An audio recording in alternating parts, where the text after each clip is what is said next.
हरे कृष्णा। आप सभी का मेरे YouTube चैनल पर हार्दिक स्वागत है। हे कान्हा जी, आज की कहानी सुनने वाले सभी भक्तों की मनोकामनाएं पूर्ण करना, उन पर और उनके परिवारजनों पर सदा अपना आशीर्वाद बनाए रखना।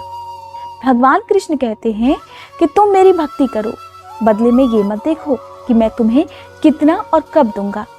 कान्हा जी अपने भक्तों से चाहते हैं कि वो बस उनकी भक्ति सच्चे मन से कर लें और समय आने पर कान्हा जी अपने हर भक्त की झोली खुशियों से जरूर भरेंगे, क्योंकि ऐसा ना कभी हुआ है और ना ही कभी होगा कि जब कान्हा जी को उनके भक्तों ने सच्चे मन से पुकारा हो और उन्होंने अपने भक्तों की पुकार ना सुनी हो, उनकी सहायता ना की हो।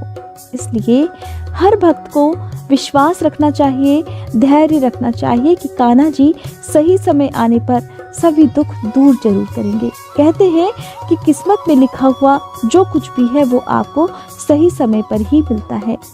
आज की कहानी में मैं आपको सुनाने वाली हूँ फल बेचने वाली एक ऐसी महिला की कहानी जिस पर भगवान कृष्ण की बहुत कृपा हुई थी। कहते हैं कभी कभी हम जब निस्वार्थ भाव से भगवान कृष्ण की पूजा करते हैं, बिना कुछ मांगे अपना जीवन उनके चरणों में अर्पित कर देते हैं, तो भगवान को हमारे हर सुख और हर दुख का इतना पता रहता है कि वो बिना मांगे ही, बिना कुछ कहे ही हमारी मदद कर दिया करते हैं। बस आप अपने मन में ये कृष्ण भक्ति जगाए रखना। कहते हैं कितनी भी मुश्किलें आ जाएं, आपका विश्वास कभी भी अपने आराध्य देवी देवता के ऊपर से कभी डगमगाना नहीं चाहिए। कई बार ऐसा होता है भगवान खुद हमारे धैर्य की परीक्षा लेते हैं। अगर कभी ऐसा वक्त आए ना कि आपके जीवन में चारों तरफ से बहुत दुख है, आप खुद को इन दुखों में घिरा हुआ पाएं, अकेला पाएं, तो बस आप भगवान से सिर्फ एक ही प्रार्थना करना कि भगवान, इससे ज़्यादा और दुख झेलने की शक्ति आपके अंदर नहीं है, अब बस कीजिए। अब किसी तरह से खुशियों का सवेरा आपकी ज़िंदगी में लेकर आए, ये दुख भरे बादल सदा के लिए आपके जीवन से छट जाएं। कान्हा जी को आप चाहे जिस भी रूप में पूजे, अपने पुत्र के रूप में, अपने भगवान के रूप में, अपने मित्र के रूप में, अपने प्रेमी के या अपने पति के, या जिस भी रूप में आप उनकी पूजा करते हैं, भगवान उसी रूप में आपकी पूजा, आपकी भक्ति स्वीकार कर ही लेते हैं। अपने कान्हा जी की लीलाएं भी अपरंपार हैं, कब किस पर अपनी कृपा कर दें कुछ कहा नहीं जा सकता। ऐसे ही एक समय की बात है। एक बार गोकुल में एक फल बेचने वाली रहती थी। वो फल बेचकर अपना जीवन बिताती थी और प्रभु की भक्ति किया करती थी। सारा दिन फल बेचते हुए मन में भगवान का ही ध्यान करती थी। एक बार वो महिला सारा दिन गांव में घूमती रही। सुबह से शाम हो गई, लेकिन उसका एक भी फल नहीं बिका, यानी कि उसकी एक भी रुपए की बोहनी तक नहीं हुई। अब जब बोहनी नहीं हुई तो वो जिस किसी से भी पूछती कि बेटा फल ले लो, ताजे और मीठे फल हैं, ले लो ना, तब लोग कहने लगते, ना माई, आज जरूरत नहीं है। ऐसा सुनकर वो महिला बहुत ही दुखी और परेशान होकर आगे बढ़ जाती। उसे लगता कि आज तो उसका एक भी फल नहीं बिकेगा और शायद हो सकता है उसे आज भूखे ही सोना पड़े। अब मन में यही दुविधा और यही दुख लिए वो बेचैन मन से, दुखी मन से आगे बढ़ती जा रही थी। रास्ते में मिलने वाले लोगों को देखकर उसके मन में एक आस जगती कि शायद कोई उसके फल ले ले। वो जोर जोर से आवाज लगाने लगती, फल ले लो, ताजे फल, मीठे फल ले लो। और यही बोलते बोलते वो फल बेचने वाली महिला नंद बाबा के भवन के पास जा पहुंची और अपने फलों से भरी टोकरी को अपने सिर से उतारकर वहीं बैठकर अपना पसीना पोंछने लगी। दिन भर अपने सर पर फलों की भारी टोकरी उठाए और पैदल चलते चलते वो फल बेचने वाली महिला बहुत थक चुकी थी। ऊपर से उसका दुख इसलिए भी बढ़ गया था कि आज उसकी टोकरी में से एक भी फल किसी ने नहीं खरीदा। इस तरह वो दुखी मन से आसमान की ओर देखते हुए हाथ जोड़कर कहने लगी, हे अंतर्यामी, आपसे तो कुछ भी नहीं छुपा, आज तो मेरा एक भी फल नहीं बिका, लगता है आज तो तुम मुझे भूखा ही रखने वाले हो। ऐसा सोचकर वो फल बेचने वाली महिला बड़ी उम्मीद से, बड़ी आशा से भवन के अंदर देखने लगी कि शायद यशोदा रानी उन्हें देख ले तो कुछ फल ले ले। लेकिन जब उसने भवन के अंदर देखा तो वहां उसे कोई नजर नहीं आया।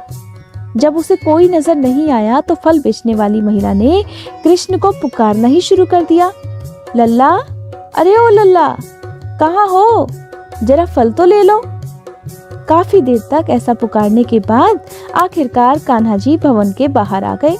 सिर पर मोर मुकुट, पैरों में पैजनियां और कमर में कमरबंद और उसमें एक छोटी सी प्यारी सी मुरली धारण किए हुए अपने छोटे छोटे कमल चरणों के द्वारा उस फल बेचने वाली महिला के पास आ गए और बड़े ही प्यार से उससे कहने लगे, हे माई, क्या काम है? मैया तो है नहीं। अब वो फल बेचने वाली कुछ देर तक तो प्रभु को एकटक बिना पलक झपकाए देखती रही। फिर उस फल बेचने वाली ने कहा कि अरे लल्ला, तुझको देखकर तो जैसे मेरी सारी थकान ही गायब हो गई। ऐसा क्या जादू है रे तुझ में? तब कान्हा जी कहने लगे, अरे माई, मैं कोई जादूगर थोड़ी ही हूँ, मैं तो अपनी मैया का लल्ला हूँ। लेकिन माई, तुम्हें क्या चाहिए? तुम अभी आवाज लगा रही थी ना? तो उस फल बेचने वाली महिला ने कहा, बेटा, मैं फल लाई हूँ, थोड़े से ले लो ना, नहीं तो आज मुझे भूखे सोना पड़ेगा। उस फल बेचने वाले की बात सुनकर कान्हा जी कहने लगे, ठीक है माई, तुम्हारी बात तो सही है, मैं तुम्हारे फल तो ले लूंगा, लेकिन अभी मेरी मैया घर पर नहीं है। जब मैं तुमसे फल लूंगा तो मुझे भी तो बदले में धन देना होगा ना, तो मेरे पास तो धन है नहीं और तुम धन तो जरूर मांगोगी। भोले भाले कान्हा की बात सुनकर फल बेचने वाली कहने लगी, अरे लल्ला, धन नहीं है तो कोई बात नहीं, अनाज तो होगा ना, तुम थोड़ा सा अनाज ही दे देना।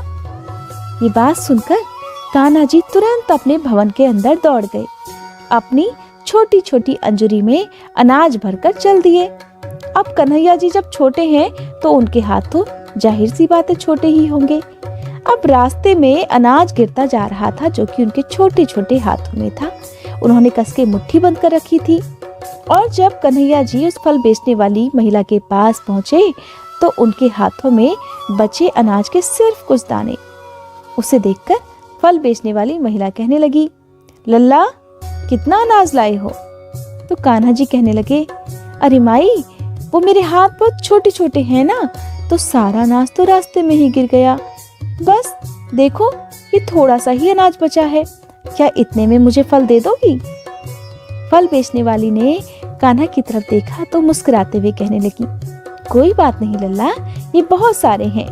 ऐसा कहकर उसने अपनी टोकरी के बहुत सारे फल कान्हा को दे दिए। फल बेचने वाली महिला खुश हो गई, सोचने लगी, चलो मेरी बोहनी तो हुई। ये सोचकर वो खुशी खुशी अनाज के दानों को अपनी टोकरी में रखकर वहां से जाने लगी। जाते जाते कहने लगी, आज तो बड़ा अच्छा सौदा हुआ है। हाँ सचमुच, आज बहुत बड़ा सौदा हुआ है। इस तरह जब वो फल बेचने वाली महिला अपने घर पहुंची तो उसने अपने सर की टोकरी उतारकर नीचे रख दी। अब जैसे ही उसने अपने सर की टोकरी नीचे उतार कर रखी तो आपको जानकर बहुत हैरानी होगी। पता है क्या हुआ? जब उसने देखा कि अनाज के दाने जो कान्हा जी ने उसे दिए थे वो तो अब बहुमूल्य हीरे और मोती में बदल गए थे और वो थोड़े से अनाज के दाने जगमगाते हीरे मोती से भर गए थे और पूरी टोकरी उन जगमगाते हीरे मोतियों से भरी हुई थी। ये सब देखकर फल बेचने वाली महिला की तो आंखें खुली की खुली रह गई। उसे अपनी आंखों पर विश्वास नहीं हो रहा था। काफी देर के बाद जब उसे अपनी आंखों पर विश्वास हुआ तब उसने हाथ जोड़कर मन ही मन कान्हा जी को धन्यवाद दिया। इस तरह कान्हा जी ने फल बेचने वाली महिला पर अपना आशीर्वाद बरसाया, उस पर कृपा की और अपनी एक और लीला का वर्णन किया। ऐसे ही कान्हा जी अपने भक्तों के मन को बिना कुछ कहे सुने ही जान लेते हैं।